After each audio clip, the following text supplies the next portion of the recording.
Hello, everybody, and welcome to tonight's Azure Zurich User Group Meetup. It's number 4 of our AKS series, and we have a guest here, Nico Meisenzahl, who will tell us about Azure Kubernetes Service. Before we start, a short introduction. You already know all this probably. Who are we, the Azure Zurich User Group? It's myself, Thomas, and Carl. And the next thing I would like to show you are the upcoming events. So as you know, we are in the middle of the AKS series. We had the first meetup on an introduction to Kubernetes, the second one on an introduction to AKS, the third one with a project story from migrating Azure App Service to AKS. And now we are at number 4. You can find all the recordings and the slides at this website, speakerdeck.com/Azure Zurich. This is the one we have today, and we have 2 more planned. One is about network and security by Mohamed Nofal, and number 6 is about building distributed applications with Dapper by Radoslav Gatev. Another important announcement: on the 10th of May, we will organize, or I have to say co-organize, the Azure Bootcamp Switzerland, which is a full-day in-person conference happening in Bern. And the tickets are available now. They are only $25. So if you are interested in Azure and you cannot wait for the in-person conferences to come back, go to azurebootcamp.ch and get a ticket. That's it from my side. With this, I would like to hand over to Nico and wish you all a good session. Perfect. Hi, everyone. From my side, I'm Nico Meisenzahl, and today I will talk about AKS, or Azure Kubernetes Service, being more than just a managed Kubernetes offering. So before we start, just some sentence on myself. As I said, Nico Meisenzahl. I'm a cloud solution architect at White Duck. So White Duck is a Microsoft partner doing cloud native development in Azure in Germany. I'm from Rosenheim, as well as White Duck, so south of Germany. I'm a Microsoft MVP, also GitLab hero. I'm doing any kind of stuff around cloud native technology, Kubernetes, Azure, and DevOps topics. So agenda for today. First of all, briefly talking about Azure Kubernetes Service, being a managed Kubernetes offering, and really talking about the managed part for a sec. Then we deep dive into some AKS features, so let's say my picks. And then talking about something called AKS Add-Ons and AKS Extensions, and ending up with some further resources, links, and helpful stuff. So if you have any questions on the way, feel free to put them in the comments. I will either read them or answer them while talking, or we will do a short Q&A at the end. So AKS managed Kubernetes. So I grabbed those sentences from the product page from AKS, Azure.com, Microsoft.com. So basically, it's deploy and scale containers on a managed Kubernetes offering. So really, AKS intends to be a managed Kubernetes offering. Another sentence talks about deploy and manage containerized applications more easily with a fully managed Kubernetes service, which is totally right. It's fully managed, but there are some things you need to be aware what to configure to really get a fully managed offering, and we'll talk about this one a bit. And the third one was built on an enterprise-grade and more secure foundation. This is also really important. So basically, if you spin up an AKS, it's really secure by default. So most or many basic security features are enabled by default. You don't need to think about them. Other when you spin up a Kubernetes from scratch, basically most of the security features are disabled to give you an easier start into the Kubernetes world. With AKS, it's really secure by default, at least on a base level. So talking about managed, AKS is a managed offering. So yes, it's managed, but there are some things you need to be aware of when using AKS and talking about managed. So what you will get with AKS is you will get Kubernetes, which is great if you need it and if you really like to use it. But Kubernetes brings you great flexibility, but also introduces some complexity. And this is very important because we had many customers, depending on Kubernetes, on AKS, deploying it, and now after some months or some years are coming back to us and say, okay, I had some issues. It's too complex for us. We need some help to really maintain it. So it's a managed Kubernetes offering, but it's somehow you need to be aware that there are some things which you need to implement and to be aware of, but we'll talk about this in a sec. So what you will get is a fully managed control plane. So basically the brain of Kubernetes. There it's managed by Azure. You're just saying, I would like to get this version in this region, and you will get an endpoint, the so-called Kubernetes API server, which you can talk to and deploy your workload. On the other hand, out of the box, you will get worker nodes. So the worker nodes, basically the Kubernetes nodes, are just virtual machines in your resource groups or subscriptions. So they are not managed by default. You can opt in for that one, but basically it's just virtual machines which are generated when you decide to go with AKS and then laying around in your subscription. So you need to think about how to update them, how to make them secure, and so on. So this is the basics, what you will get with AKS and managed. Of course, you can opt in to getting something called a real full managed Kubernetes if you like to, but it's not enabled by default. And this can also cause some kind of issues. As I said, you can enable it. You can tell AKS, hey, I would like to get the latest available Kubernetes versions, and please auto upgrade all the time and always give me the latest one. You can also say Kubernetes or AKS, please update my my nodes, my Kubernetes nodes all the time to give me the latest and greatest updates and so on, which is a good idea to do so. But then you need also to make sure that you are ahead of all those changes. So basically your application you're deploying need to be able to run on the latest and greatest Kubernetes version. So it's not only the Kubernetes AKS side, it's also that you need to be aware, or your developers need to be aware of the new Kubernetes APIs and stuff like this. And you also need to think about add-ons and integrations, which help you to really get everything managed, like an ingress controller and like security features and functionalities and stuff like this. So it's somehow managed, but it's not fully managed by default. Also, AKS and Kubernetes is really fast changing. So we get 3 Kubernetes versions every year. Every version is only supported for 1 year. Same with AKS. AKS is one of the fast growing services on Azure. You will get many updates, many changes, many new features, also many preview features.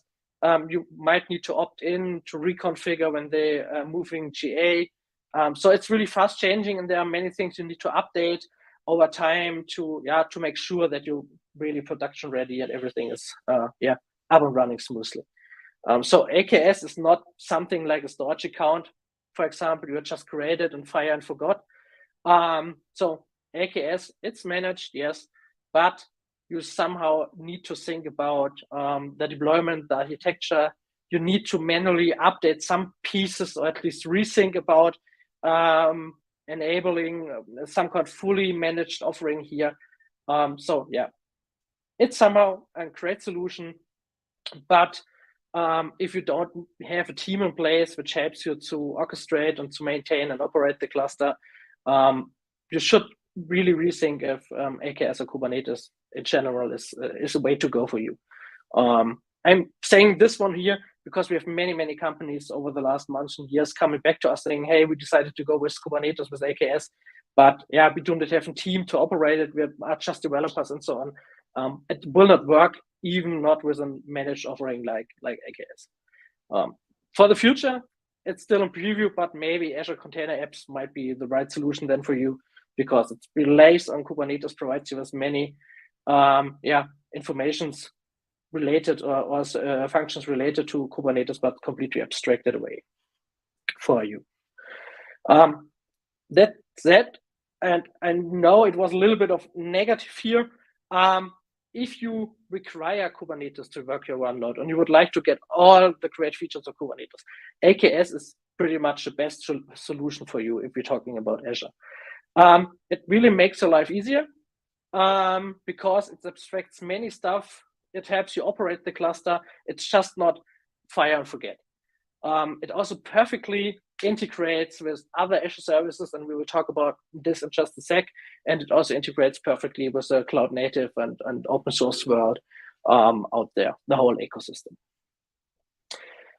So, but we would like to deep dive into AKS and the features. And this is just a small list and a small picks from my side.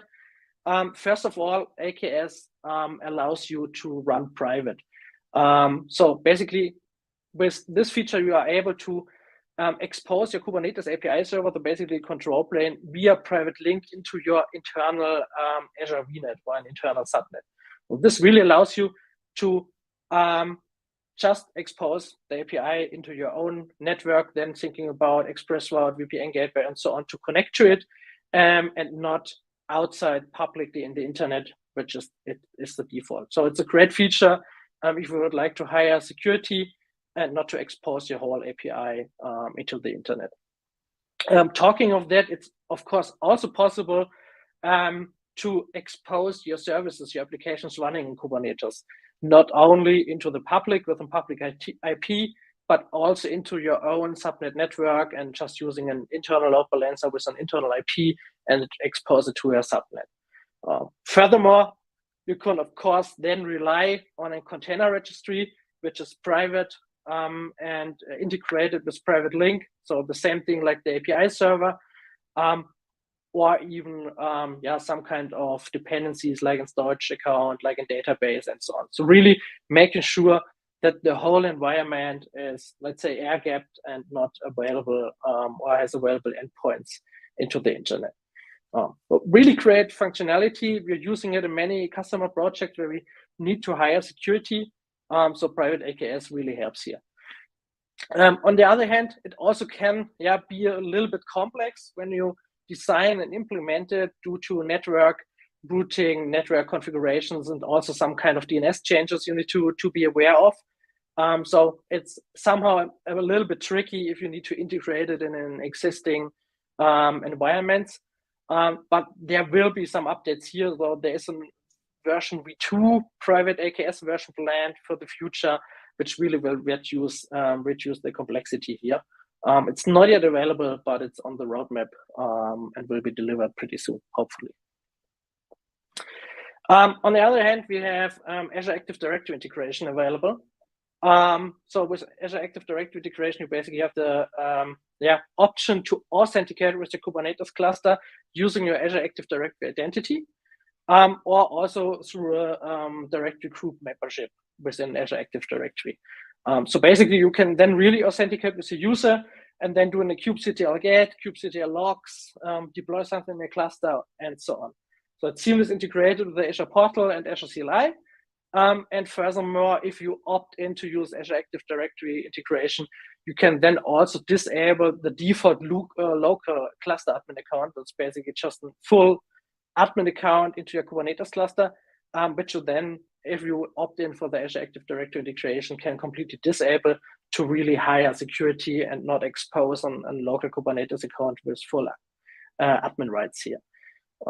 On the other hand, you can also opt in for Azure roles support, which then allows you to basically define Azure roles instead of Kubernetes roles and role bindings to give your identities privileges into your Kubernetes cluster. So then you can, for example, add a group on user and make it AKS administrator or writer, and then basically the user is allowed to create deployments and config maps and stuff like this into your Kubernetes cluster without thinking of Kubernetes roles and Kubernetes role bindings and stuff like this.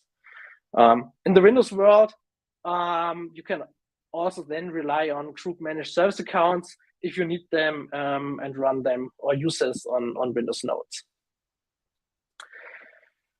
Furthermore, we have some further integrations with Azure Active Directory called Azure Active Directory pod identity. This is a feature which is preview and which will also not leave preview, but I will talk about this in a bit. basically, when you rely on Azure AD pod identity, your pod within your Kubernetes cluster gets an Azure Active Directory identity.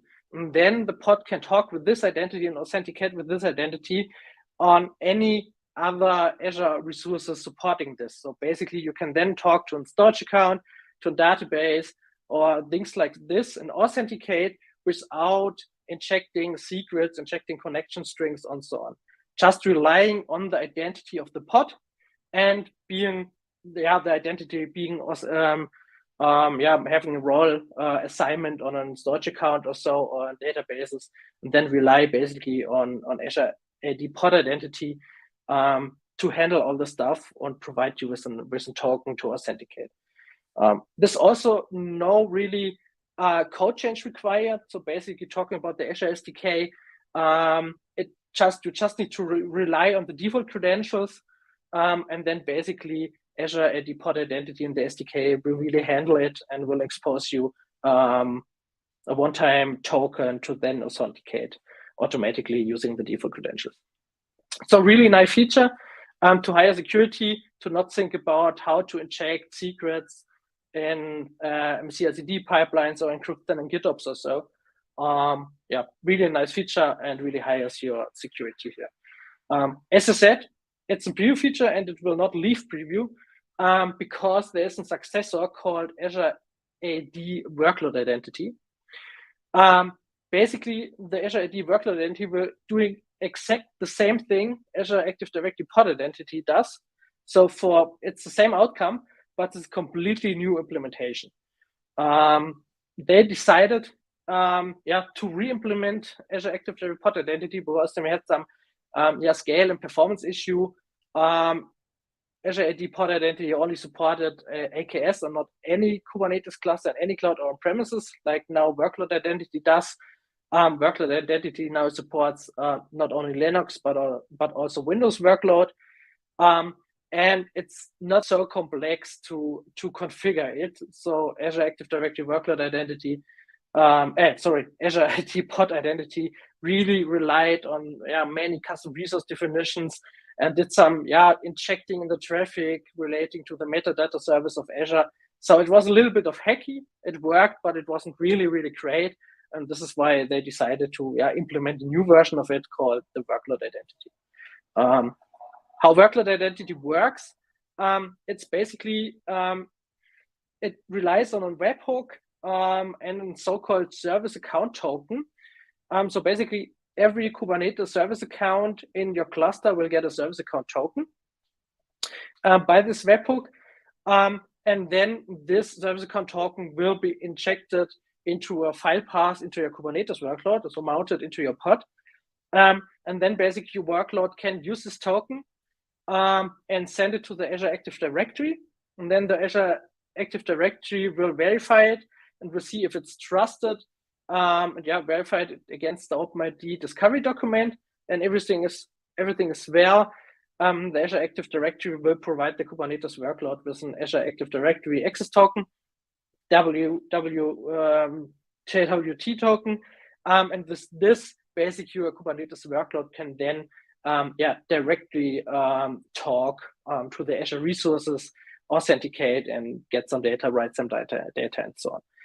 And basically, all the steps are completely abstracted via the Azure SDK, and you can still rely on the default credentials. So from an application side, it's completely the same, but the implementation is much lightweight and production ready.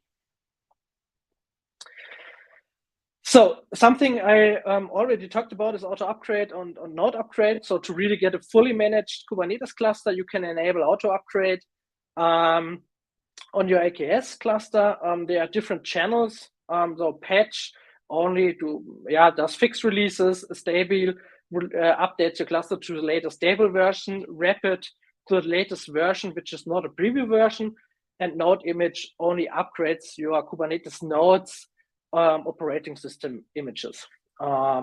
This is a nice feature to really opt in and to auto upgrade your nodes and your Kubernetes cluster.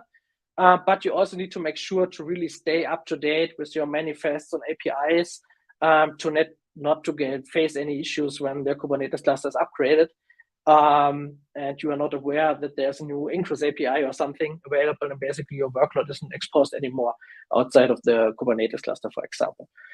So really think about if stable or rapid is a good solution for your environment, but at least enable it for patch or node image upgrades. And then for node image upgrade, for example, you're getting new OS versions every week or on a weekly basis. And then basically you can upgrade your nodes or recreate your nodes on a weekly basis, and then basically roll over to get all the updates here. A really nice feature. You should also combine it with the so-called maintenance windows, which allow you to define when those updates should be occur. So basically in the night of Wednesday, on weekends, and so on. But this is still a preview feature, and it's also currently only supported for best effort only. And we have some project where exactly this happens, best effort. So we have projects where we basically defined a maintenance window and the AKS is upgraded on completely different times. But then, you need to talk to the Azure support and they should be able to fix it. As said, it's preview, it's early stage, but it is a really helpful feature. On the other hand, we also have node auto repair available. And this is also a feature provided by AKS, which allows you to auto upgrade or auto repair your images when there's any kind of issues. So if a node is not ready for some time, AKS will reboot it. If reboot doesn't help, it will re-image the virtual machine. And if this also not work, it will really recreate the virtual machine. So basically shutting down, deleting this, and it's spinning up a new VM in the scale set to try to fix those issues. So also really, really helpful on the bit of fully managed service here. Yeah, then we have auto-scaling available. I think this is pretty common feature and already known. So you can scale your nodes within node pools and also build multiple node pools and scale them separately based on your needs. There's also support for Azure Spot VMs. So Azure Spot VMs take advantage of unused capacity in data centers and regions, and then provide them to you with a cheaper cost or cost savings. You can also opt in for those if those are fine for your workload. So if your workload doesn't care if a VM goes down, then you could also rely on Azure Spot VMs and save some money. If you really need to scale rapidly, then there's also something called virtual node integration, but I will talk about this one later. Yeah, for integrated storage, we have Azure Disk, including UltraDisk and Azure Files, which can both be mounted into your Kubernetes cluster. That would also be an option for you, or a better option to rely on REST or network-based storage if your application support it. So basically reducing the state or going stateless with your applications within a Kubernetes cluster will make your life much easier. So if you can go with, for example, blob storage instead of Azure Files or Azure Disk, then blob storage would be the better solution to make your life easier. Also, Azure HPC Cache or NFS enable storage accounts, for example, can be directly integrated with the Kubernetes native NFS integration. And also there's some private preview feature which helps you backupping your Azure disks directly with Azure Backup. So there will be an integration between Azure Backup and AKS to really back up persistent volumes directly from AKS and really manage them and do the whole life cycle directly through Kubernetes. So I tried it out already. It's a really nice integration. It works really well. So I think it will be really helpful in the futures for us to back up the disk, attached disk and stuff like this. Yeah, if we talk about storage, we also need to talk about CSI. So CSI is the container storage interface. Container storage interface is a new implementation of storage in the Kubernetes world. So before container storage interface, the storage of all cloud provider, or the implementation of the storage of all cloud providers, was integrated in the Kubernetes project. And the Kubernetes project decided to remove all public cloud specific code from the repository or from the project, and basically rely on interfaces. We had the same thing with container runtime interface. Now we have it with storage. So the so-called storage interface allows you to then talk to Kubernetes and integrate any kind of storage solutions. And there is now also support for Azure Disk and Azure Files via CSI, and this will be the future. It will bring you some advantages like zone redundant disks, for example, within your cluster. You now have support for read-write many with Azure Disks, and you have Kubernetes native integrations like volume snapshotting, resizing, and cloning and stuff like this. So I also linked a blog post of mine here, giving you some insights on the features, and also link how to migrate your existing cluster to CSI. So there are other manual steps you need to take to upgrade your cluster to CSI before the in-tree implementation gets deprecated, which will be the case with 1.24, I think. Yeah, then a small and new feature, but also helpful. There is support for Azure Event Grid, or better, there is now an AKS source for Azure Event Grid, which allows you to subscribe to Azure events. So it's pretty early stage on preview. So far, we only get events when a new Kubernetes version upgrade is available or a new node version upgrade is available. But I think in the future, and with more support for further events, this could be really helpful, to integrate Kubernetes and other processes, and integrations with other Azure resources. So maybe not so fancy at the moment, but I think in the future it will be a pretty nice feature with the availability to add AKS as a source to Event Grid. Talking about Microsoft Defender and security, we have Microsoft Defender for containers available. Microsoft Defender for Container helps you to harden your environment. So basically, you have the option to get visibility of misconfiguration, best practices, guidelines, and stuff like this. You can scan your container images when you build them. So when you build them in GitHub Actions or Azure DevOps or so, when you store them in the Azure Container Registry, as well as when you're really running instance of a container in AKS. So you can really scan your images in all stages of your workload. Also, when you're running your containers within your cluster, you can really then rely on threat protection of your Kubernetes cluster control plane, as well as your Linux nodes or your Kubernetes nodes, and then get alerted if there are any kind of security issues. So why is it needed? I also linked a GitHub repo here, and there's also a talk available where I hijack a Kubernetes cluster based on AKS on Azure. So basically, you really need to think about security within your Kubernetes cluster and within your containers and your deployments to be really sure that you have a safe environment. And also here, Microsoft Defender can really help you a lot. This is once again a picture. So we're getting data from the control plane, from the API server, from all of the nodes, from the container workloads, and this all goes into Microsoft Defender, and then helps you to discover or alert you in case of any issues. Just a side note: when you upgrade or when you're already running Microsoft Defender for Kubernetes or for container registry, for example, you should need to make sure that you upgrade to Microsoft Defender for containers, because for Kubernetes and container registry are deprecated and you don't get the latest features. There's an easy upgrade path to upgrade to Microsoft Defender for containers. So just go ahead and migrate them to get the latest features and update. With Microsoft Defender, also new, you also get support for non-Azure environments.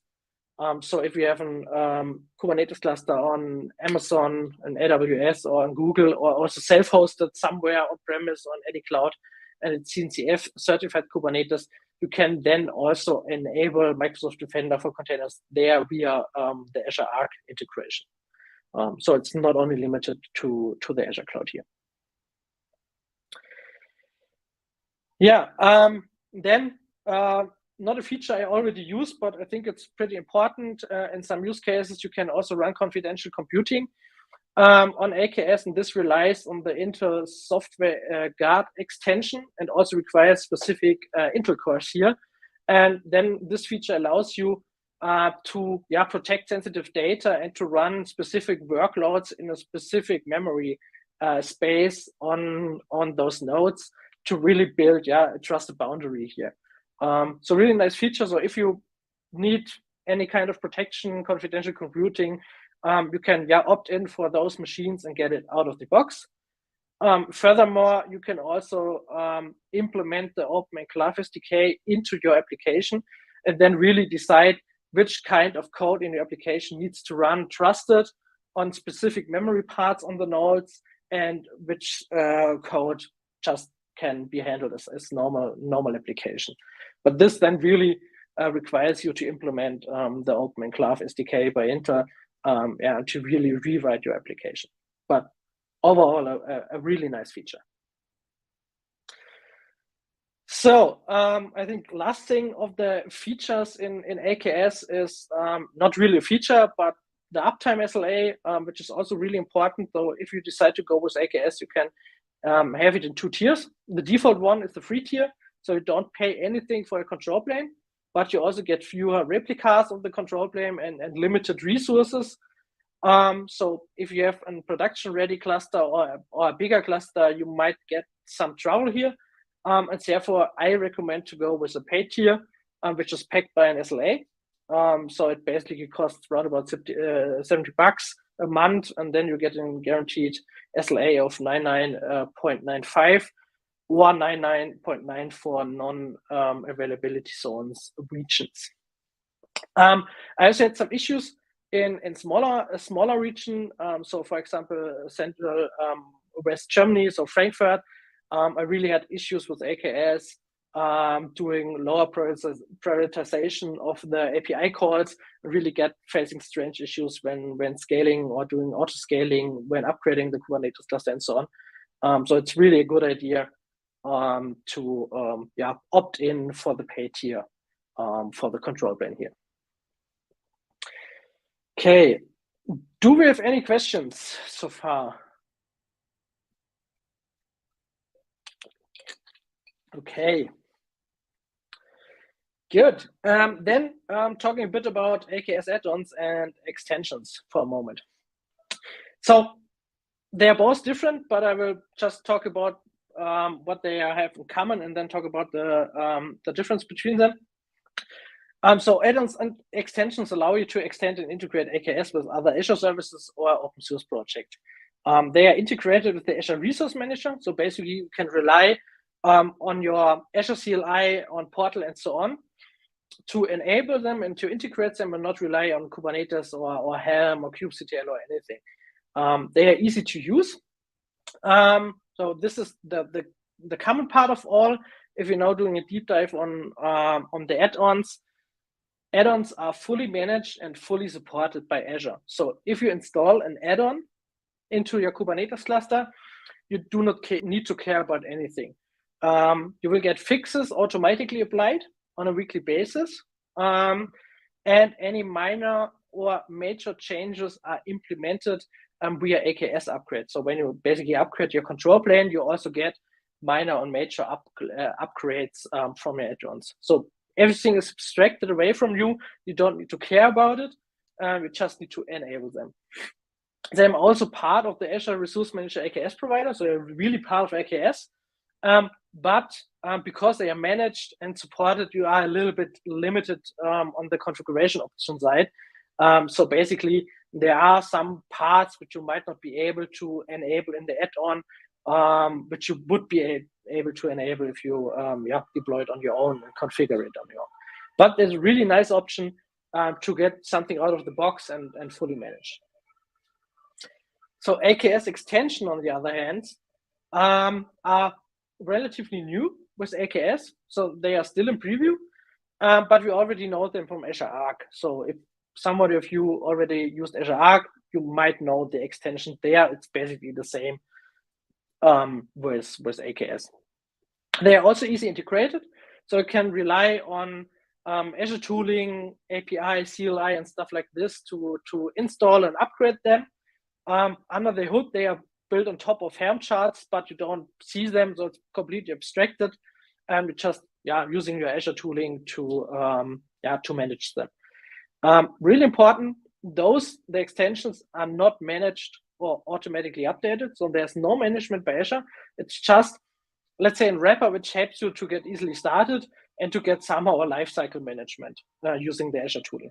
But you then need to really update them on an ongoing basis and say, hey, okay, I just updated my Kubernetes cluster. Now I would like to upgrade my AKS extension, for example. They are also a separated resource provider on the Azure API, and because of this, they are also not yet supported in all infrastructure as code tooling. So, for example, Bicep supports AKS extension. Terraform does not yet support it, for example. So also a really important thing here to know.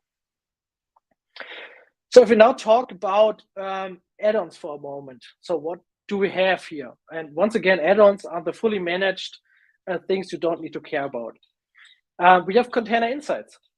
So Container Insights are your entry point for logging metrics and diagnostic data. So you get all of your information from your workloads, from your applications, from your nodes, from your control plane into one log analytics space, which you then can use to querying, build dashboards, get alerting, and stuff like this. It's also completely integrated with the Azure portal.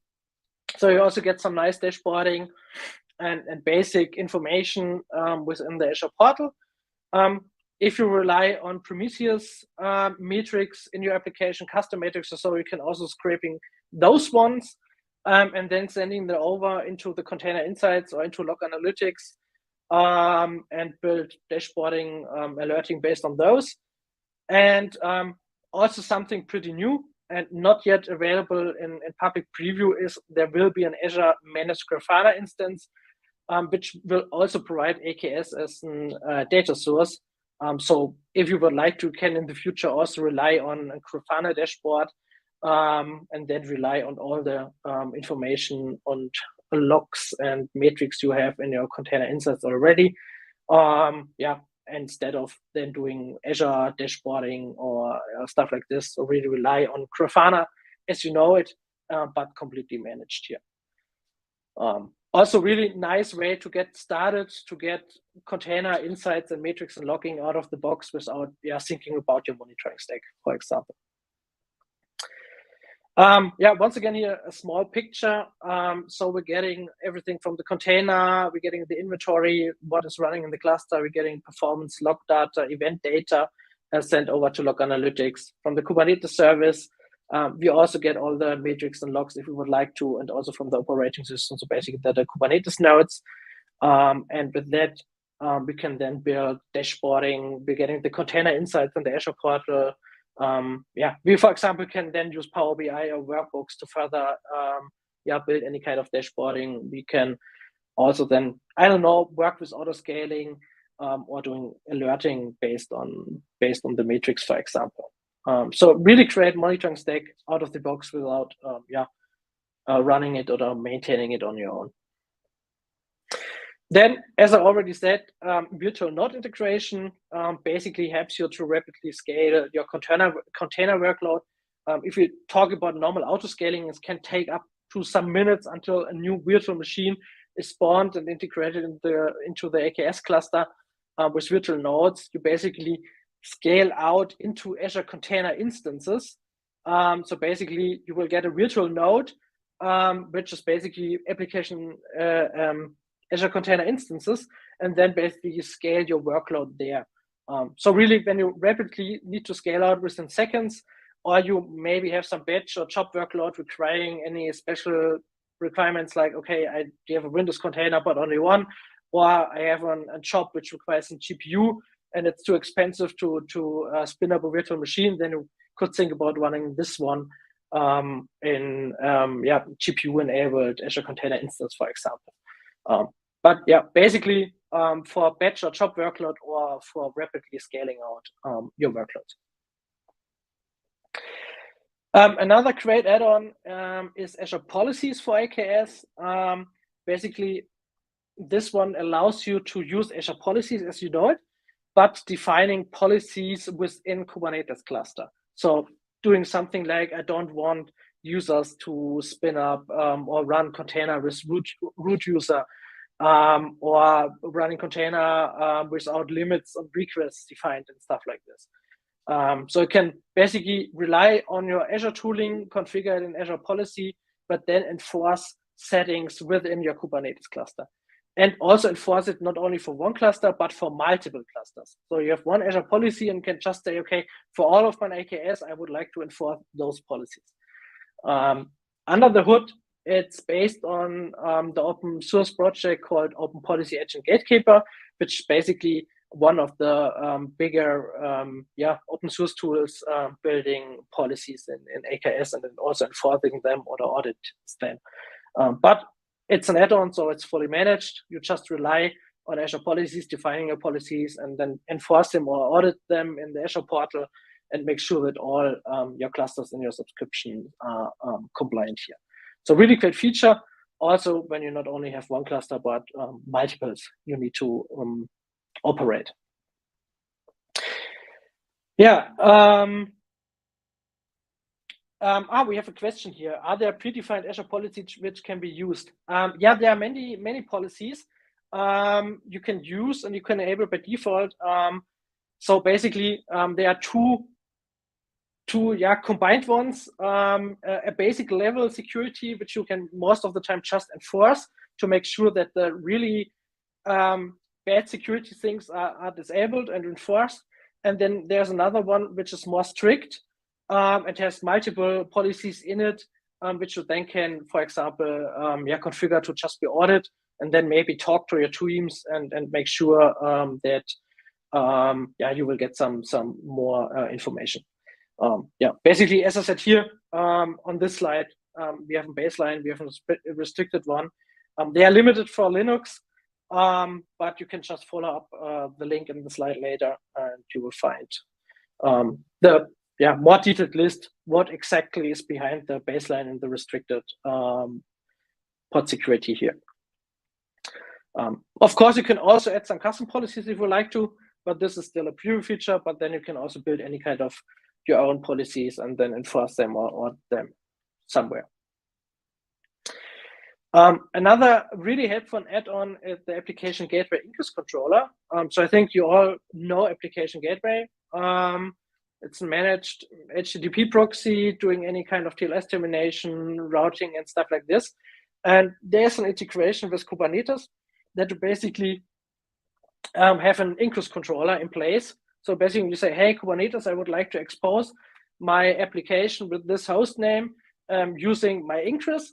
And then basically the ingress controller running in the cluster will talk to the Azure Resource Manager and will reconfigure or configure the application gateway to then route traffic to the pod instances running in your cluster. So basically, in a normal scenario, you might have, I don't know, Nginx ingress controller or something running in your cluster, which is not managed, which you need to think about to maintain. And in this case, basically, we have just a controller in your cluster or sitting in your cluster, and this is talking to the Azure Resource Manager and is configures the managed application gateway for you. So completely managed offering. You don't need to think about, and you can scale out. It can scale out with your workload. You get support for URL-based routing, for example, cookie-based affinity if you need it. You can, of course, opt in for the web application firewall and application gateway. You can enable end-to-end TLS encryption, for example. And which is also pretty nice is that the application gateway ingress controller is aware of Kubernetes secrets. So basically, you can still save your TLS certificates like you do now, for example, in Kubernetes secrets.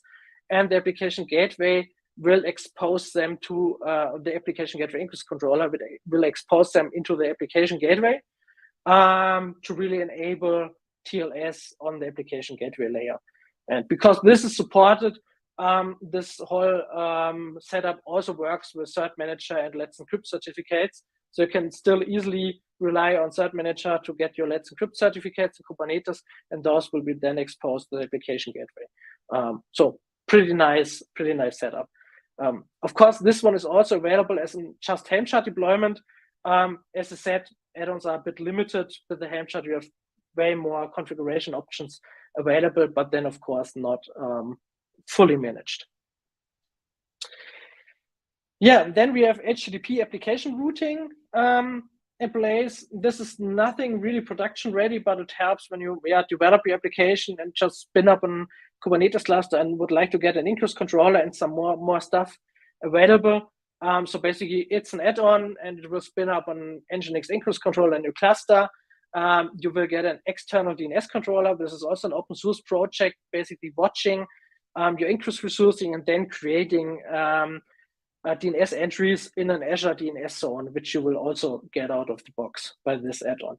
So nothing really for production usage, but if you just need an AKS and would like to test something, you rely on an ingress, you can just enable this add-on, add one line into your bicep or Terraform code, and then basically get an ingress controller without installing it on your own.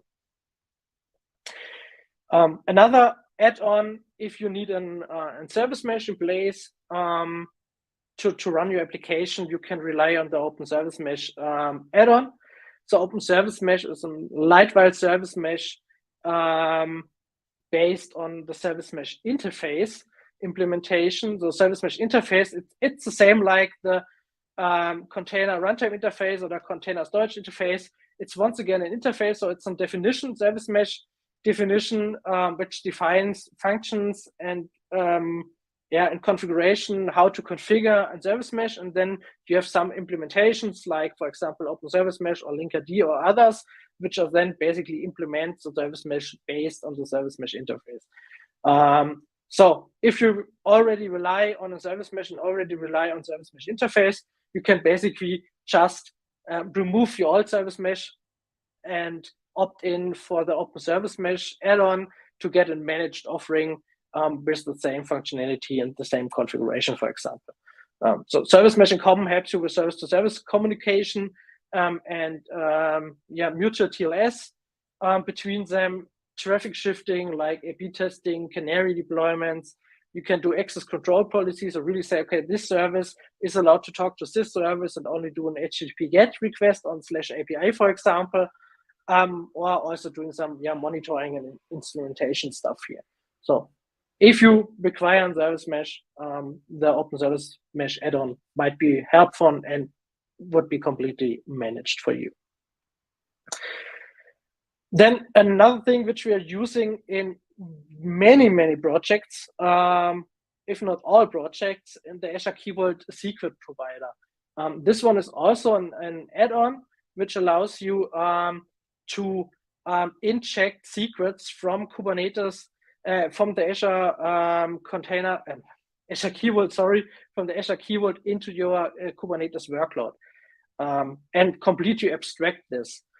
So basically, from application side, you're just relying on my secret is stored on a specific location in my pod, so it's just in a volume, and everything else is just configuration. And then you can configure the Azure Key Vault secret provider to expose a specific key, secret, or certificate on a specific workload in a specific volume, and then link those together. And when the pod starts, you basically get your secrets in a volume for your runtime, and then your application can reach those secrets and use them.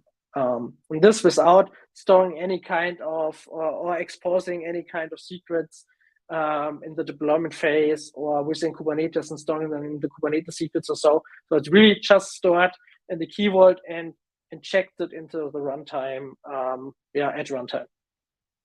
Only limitation, this one is based on the container storage interface, once again, like the Azure disks, and therefore it only supports mounting secrets as a volume. If you rely or require secrets to be injected as environment variables, there is an option to sync the secrets from Key Vault into Kubernetes secrets, and then inject those Kubernetes secrets into your workload as environment variables. But then it's really a sync, so your secrets are stored in the Key Vault and in Kubernetes.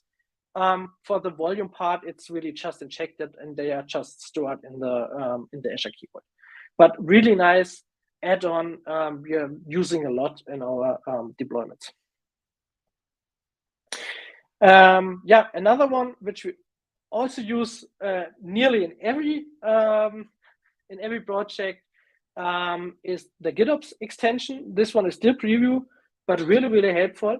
And this one is also the first extension here. So we are now talking about extensions which are not fully managed, which you need to manage, but you're getting a better life cycle here.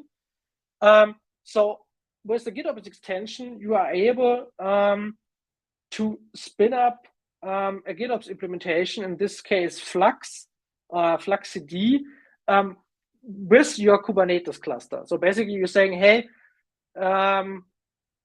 Azure, I would like to get an AKS with GitHub enabled, and hey, please look at this repo and then synchronize those files into my cluster, or those deployment into my cluster. So why is this really helpful? Because until now, or before we had this extension, you basically spin up your Kubernetes cluster with either Terraform, Bicep, CLI, whatever, and then you need to talk to Kubernetes itself and say, okay, I would rely on GitOps. I would like to install GitOps. But you're talking really to the Kubernetes cluster, to the Kubernetes API, on deploying your GitHub agents into the cluster, which then pulls all your configuration in. With the extension, you can really skip the talk to Kubernetes part and just really say, hey, Azure, I would like to get an AKS with GitOps or with Flux enabled, and please point it to this repo and you are done. So really helpful.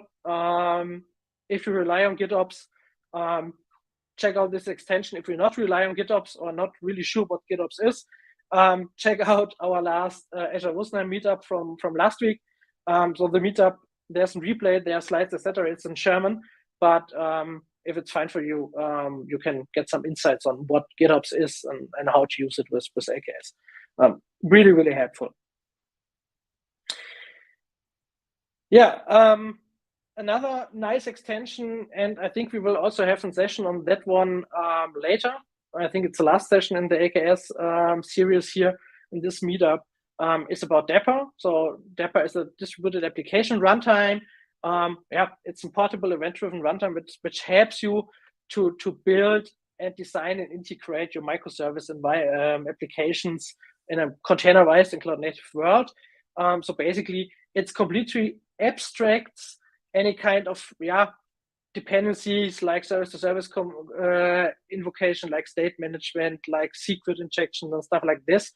And basically makes this available as configuration. So you rely on the Dapper SDK and the Dapper API, and then basically abstract everything away from your application. So then it doesn't matter for your application if you would like to save a state, whether it's in the Cosmos DB, in the Redis database, in I don't know. This is not an implementation of your application. It's just abstracted, and it's just the configuration, whether it's Cosmos DB or it's Redis or it's some blob storage. It doesn't matter. It's just configuration, and it's not something you implement in your application. So pretty cool project. And if you rely on it, you can now use the extension to maintain it and set it up into your cluster. Once again, this one is still in preview. Yeah, another one, I did not use it so far, to be honest, is Azure Machine Learning, also in preview, but it basically allows you to integrate your AKS cluster with Azure Machine Learning, and use your AKS to train and to manage your machine learning modules. So if you're using Azure Machine Learning and thinking about deploying Azure Machine Learning Agent, you could then also rely on this extension and basically containerize it and run it in your Kubernetes cluster or in your AKS cluster. Another one, this is an extension which is not yet available, but will be soon. It's called KEDA. KEDA is basically the Kubernetes event-driven autoscaling. As I said, it's not yet available. What KEDA does, it basically allows you to scale your Kubernetes workloads or your containerized workloads based on different events. So you can, for example, scale your application when there's something in your Azure Service Bus queue, or there's something in the Event Hub. A new blob was created in your storage container. There's something in your Azure Storage queue, for example, or there is an issue detected in Application Insights, and then you would like to scale your application. So you can really scale on different events within Azure, also with other platforms, and KEDA also supports you to scale to 0. So you can also implement on serverless and event-driven applications with this one on AKS. And if you rely on this open source project, you can also get an extension here and enable and maintain it, as I said, via Azure tooling. With this, I'm at the end of, let's say, the features, the add-ons, and the extension. Just have some further resources for you. First of all, if you would like to get involved with the AKS project, we have bi-weekly AKS office hour calls with Microsoft. So they're in the evening, I think Thursday evening every second week. There's a GitHub project, so if you would like to attend those, get the latest updates, the latest information, the latest features, and so on. Really nice meetup. We have the AKS release notes, which you also can subscribe to in the AKS, Azure AKS GitHub project to get the latest updates. There's a public AKS roadmap in the GitHub project where you can look if there are certain features are implemented, if they are currently implemented, target to be released to GA and stuff like this. And also to get some help, there's an AKS tag in Stack Overflow where find some help or even get some help or help somebody, let's say it this way. Furthermore, of course, AKS docs, but I think that's is clear here. There's also some AKS reference architecture where you can deep dive when you set up a more complex AKS environment. And there's also a pretty nice website available called AKS Checklist, which allows you to really run through and check some different configurations to really make sure that your AKS is production ready and secure. So this really targets the AKS deployment itself, but also applications running in the cluster. So it's real an overall checklist around containerized workload and Kubernetes and AKS. So really helpful one. So with this, I'm at the end of my talk. The slides will be available afterwards in the meetup, but also they are also already available on SlideShare on my account. And I'm happy to answer any questions if we have some. Let's see if there are any questions. I posted the link to the slides already in the chat, but I will post it again in a second. And I think there are no questions. So if you still have questions, just get in touch with Nico and he will be happy to help you out, I assume. Of course. Thank you very much, Nico. Thank you very much to everybody who attended, and we wish you all a great evening and a great rest of the week. Bye-bye. Bye-bye.